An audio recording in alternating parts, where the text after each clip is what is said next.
Les autorités maliennes ont dénoncé une violation manifeste de leur espace aérien par un avion de l'armée française, le 27 janvier 2022. Le gouvernement de la République du Mali informe l'opinion nationale et internationale qu'un aéronef de l'armée française de type A400, immatriculé franc, a effectué un vol sur le trajet Abidjan-Gao-Abidjan, dans la journée du mardi 27 janvier 2022, a indiqué le porte-parole du gouvernement malien, le colonel Abdoulaye Maïga.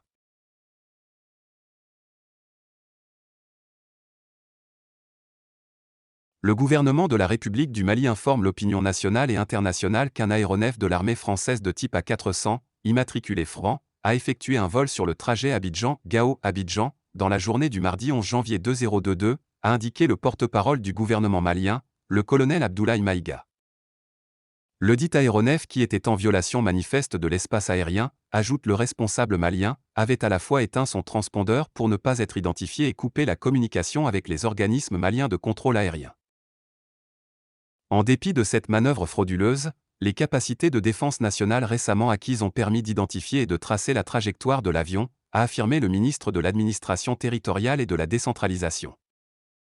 En conséquence, le gouvernement a dénoncé cette violation de l'espace aérien du Mali auprès des autorités françaises qui ont, au demeurant, décidé de soutenir les sanctions de la CEDEAO, parmi lesquelles figure la fermeture des frontières terrestres et aériennes de ces pays avec le Mali.